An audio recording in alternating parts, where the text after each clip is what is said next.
Hello everybody and welcome back to a brand new episode of NASCAR Heat for Career Mode. I hope you're all having a great day. Today we go to Talladega Superspeedway, a track that we've had some success at in the past, haven't been quite able to win, but in the Xfinity Series we had subscriber Zach McCaskey in the car. Last episode I mentioned that I was having trouble getting the Richmond race in the video for some reason. I still couldn't get it in for this one, but I'm going to try to get it in the next one hopefully, so you guys can still see what happened in that one.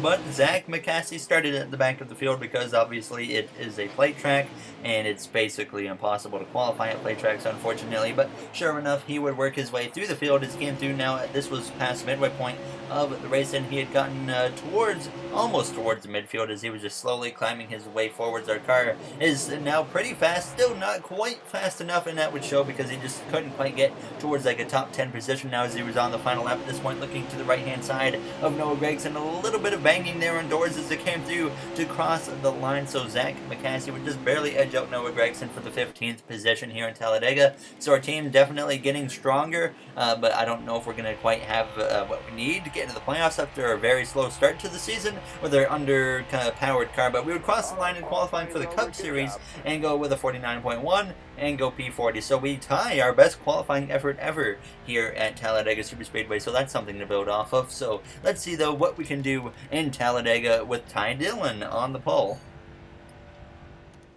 Today we're at Talladega Superspeedway for the running of the Geico 500. Now Talladega is the longest track in the Monster Energy NASCAR Cup Series. So who will avoid the big one and make their way to victory lane? Let's head down to the track and find out.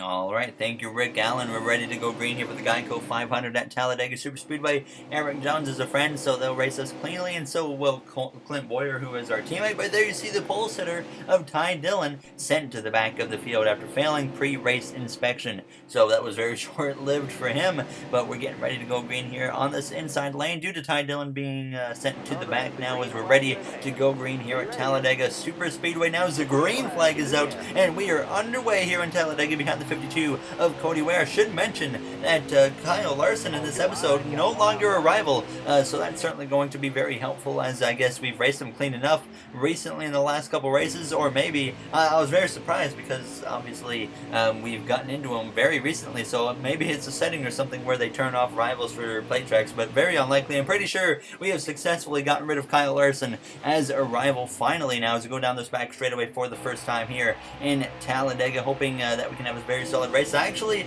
made some changes for this race. I turned the draft effect for super speedways up to as high as possible. I was very curious in what it would do. We've already got a couple wins this season, putting us in the playoffs, so I decided maybe let's try and experiment a little bit with kind of the draft effect and see what it does, and it didn't really feel too different. I didn't feel a whole lot, but now as we go down towards the triangle, I will say the racing felt better. I don't think that was actually from the draft, but maybe it was, but certainly we'll see how this goes now as we come through to complete this first and opening lap at Talladega. 12 laps to go in this first and opening stage. At this point, I was just running this bottom lane, trying to work my way forwards as quickly as possible as Alex Bowman. He had led the way at this point. Now as we came through on the exit of turn 4, actually getting hooked up with my teammate Kevin Harvick. I saw him in the middle, and I decided to not leave him hanging out. I decided, you know what, let's try and get up there and help him. Like I said, we've got 2 wins. We can really try anything here today in Talladega. It's certainly nice to have a win at this point in the season, already multiple wins, so we're going to take some chances here today and just see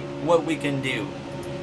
But at this point, myself, Harvick, and multiple other drivers running this middle lane, so some very solid 3-wide racing at this point as we almost get in to the side there of Denny Hamlin as we go down this back straightaway. So Harvick, obviously a very strong contender this season. He's always a strong contender in our career mode. So is Kyle Busch. I don't know if Harvick has a win this season yet, though. I don't think he does now as we go down this front straightaway. At this point, working with Harvick, we got to the bottom. We had moved now up into the top 20 at this point. As soon as we got to that bottom, we just obviously started moving forward very quickly. We had another draft partner from behind, and that was the 34 of Michael McDowell, so that was certainly helping us as we went down into turns 1. So still Hendrick cars running up front. It was Chase Elliott now leading the way. Bowman obviously was leading the way at the beginning of this race. Now as we came out of turn 2, continuing to just be partnered up with my Stuart Haas Racing teammate, the one-time champion of Kevin Harvick, as we go down this back straightaway. He's the only champion on this team as we go down towards turn 3. Boyer is looking for championship number 1. Same for Eric Almirola and myself, but I would continue with Harvick at this point, though.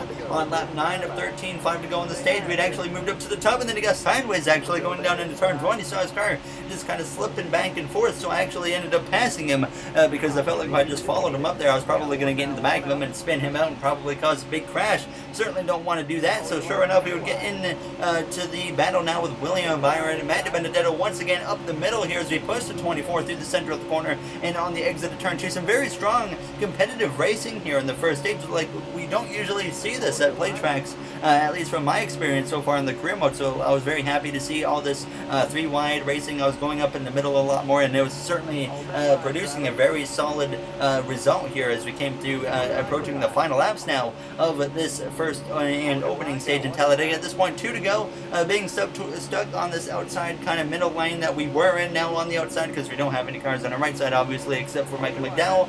We had moved backwards, unfortunately, there as we were now linked up with the 40 of Jamie McMurray now as he went down towards turn 3, approaching the final lap of the stage. Some cars actually were, I was being told, we're going to pit, but they ended up not pitting as we get to the inside of McMurray and get past him as we come through turn 3, approaching the final lap of the stage with Ryan Newman. He goes spinning through out of turns 4, and we're going to avoid him, thankfully, but that's going to end the first stage a lap early as the caution is going to fly as we get awarded P20 in the first stage.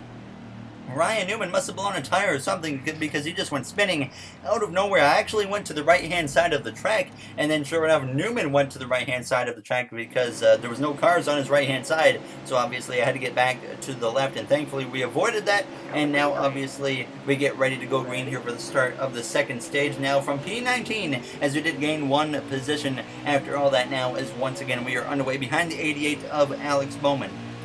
So a very strong competitive first stage racing-wise. Obviously, we didn't get a very good result ourselves, but hopefully we can change that here in stage 2. Behind us, we got McMurray, who is definitely going to be a draft partner. Hopefully, at least we get linked up down this back straightaway, maybe. And it was a bit of a checkup in front of us, getting to the bank of Bowman just a little bit now. As there you see Corey LaJoie up there in the mix. He's currently the last car in the playoffs right now. I mentioned this last episode that he's doing a pretty solid job actually holding on to that final playoff spot right now. So I wonder how far can Corey LaJoie take this. He's certainly running good in the points, but I'm pretty sure it's not going to last much longer. I'm pretty sure he's going to fall out of that playoff grid within the next probably 2 to 3 races or somewhere in there. I don't think it's going to last much longer. Today is a very good opportunity, though, for Corey LaJoie to maybe get a victory. You never know what he could do now. As we go up the inside there, the 88 of Alex Bowman, and getting a little bit aggressive at the start of the second stage as we go up the inside as well of the 32 of Corey LaJoie as we go down into turns 1, approaching the top 10 now. As there you see Tyler Reddick on the far outside. He's not having nearly as good of a season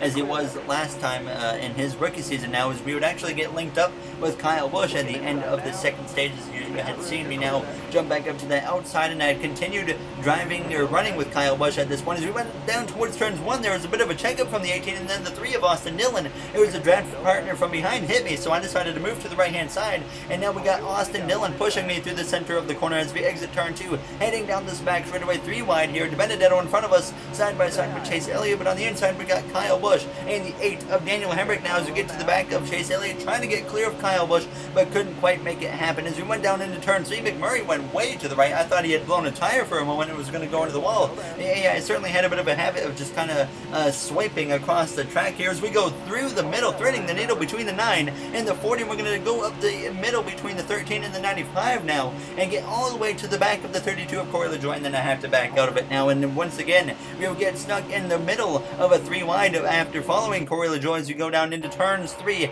and turn 4. The 37 are outside, the 9 on our inside. Some great racing here in Talladega now as we come into turn 4, but now there's a spinner. Cody Ware goes into the outside wall, and now he's going to get hit, up and over he goes with the 71 of Ryan Truex getting airborne, as well as the caution is going to come out here in Talladega. A wild crash there for Cody Ware and Ryan Truex.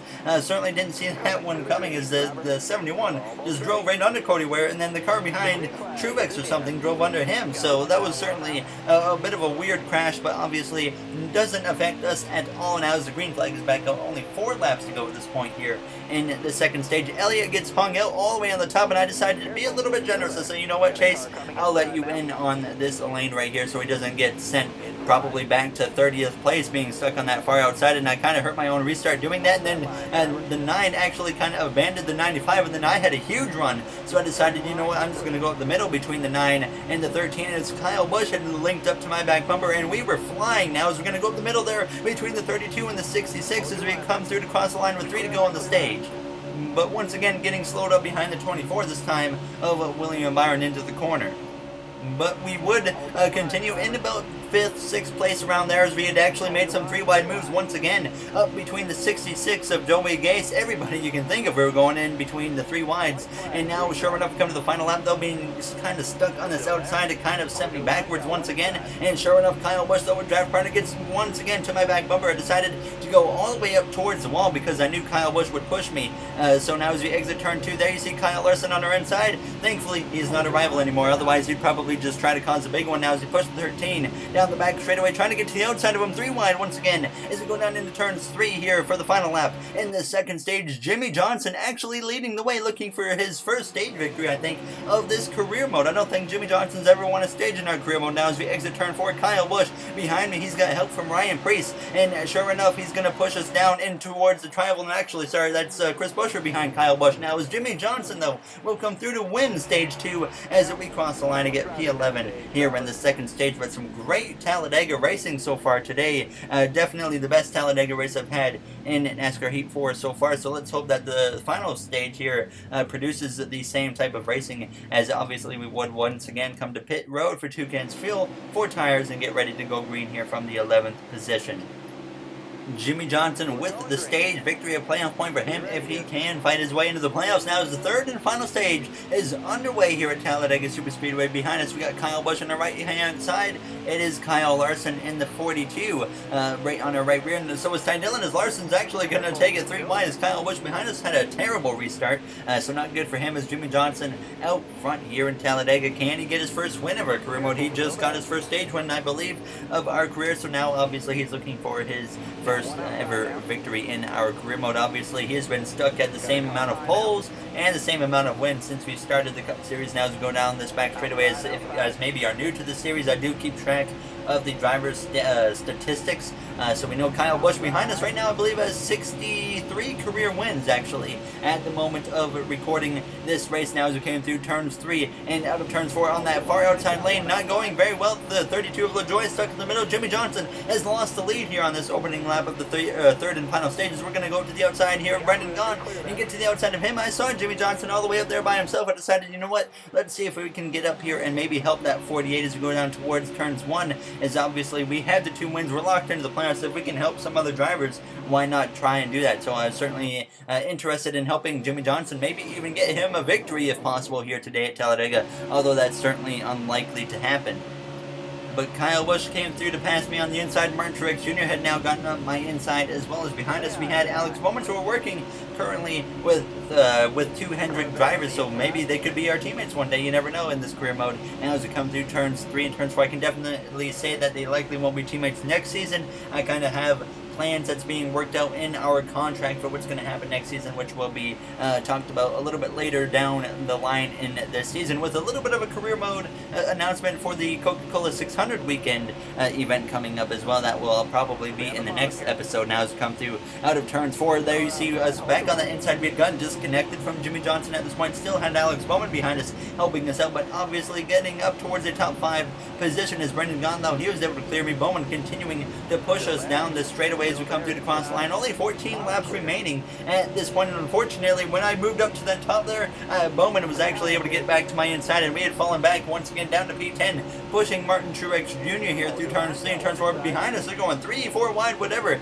Now as we exit the corner, so just trying to stay connected to the back of the 19 of Truex. LaJoie gets to our inside a little bit now as the 34 is going to give us a shot through the triangle. Now we get to the inside of Martin Truex Jr. 4 wide through the triangle now, and 5 wide it looked like even for a moment behind us. So some just great racing overall here in Talladega today, and we would continue running behind Ty Dillon and whatnot down this back straightaway, and actually you see some smoke coming from his car. The caution comes out. Ty Dillon right in front of us had an engine issue or a tire issue. I couldn't tell which one it was, but either way, he is out of this race now, and we would come to the pit lane for 2 cans of fuel, 4 tires, and we lost 13 positions, so a bit of a dumb call on my part now as the green flag, though, comes back out. It will be 9 to go at the line. The fortunate part is Talladega. We can work our way back forward here in the next 9 laps now as we get underway.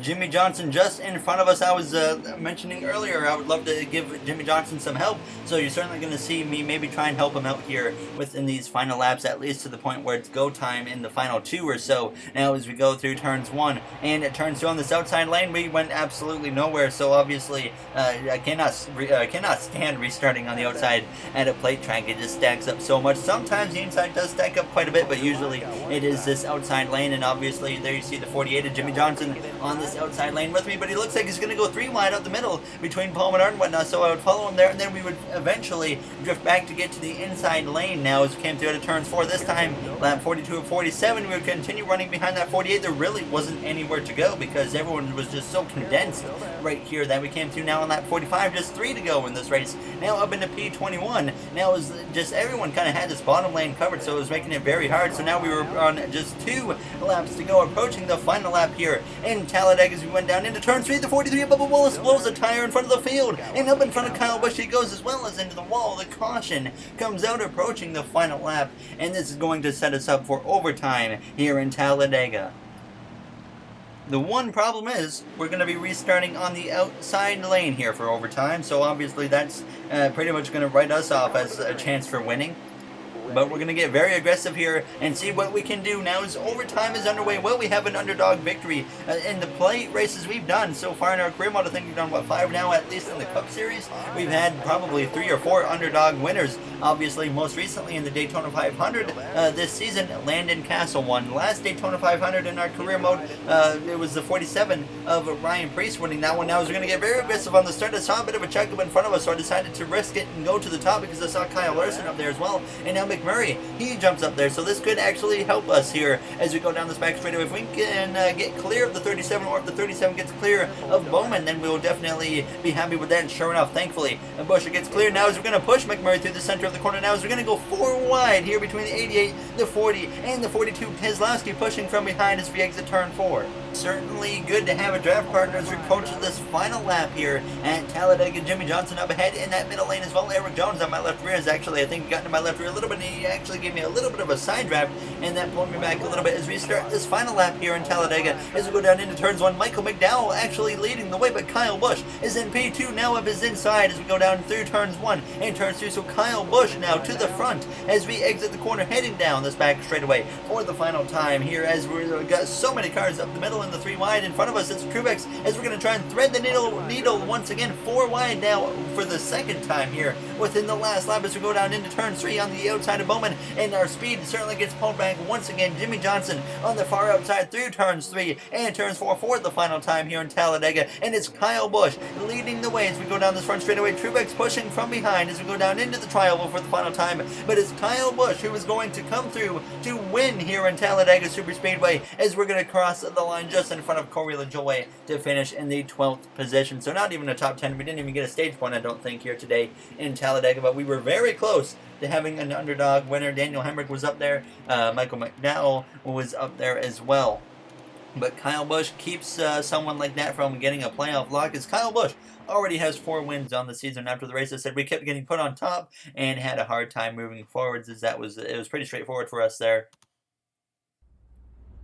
Whoa, everyone loves racing with you. You are professional on and off the track. A heck of a racer. Keep it up. Thank you, Daniel Suarez. As you guys know, he's obviously one of my favorite drivers in the Cup Series. Hope to see him in a ride for 2020 in Xfinity or the Cup Series. Either one now is we actually have drivers happy with us after this race, so obviously that is certainly nice to have. And as always, if you guys did enjoy this episode, make sure to comment, like, and subscribe. Those would all be very appreciated. And the next one, we go to one of my favorite tracks on the schedule, and that is Dover Raceway, or Dover International Raceway, whatever they call it. So certainly very excited for that one. It's a Gander RV 400, I think it said. But here you see now the point standings on your screen as we get ready to end this episode. Corey LaJoie, I believe, still holds that final spot in the playoffs, so he's doing a great job. Johnson now 25 out, and sure enough, that last spot is held by LaJoie. So I will see you guys, though, in the next one where we go to Dover, so hopefully we can have some speed there. So thank you all for taking the time out of your day for watching this video, and I will see you guys in the next one. Have a great day, everybody.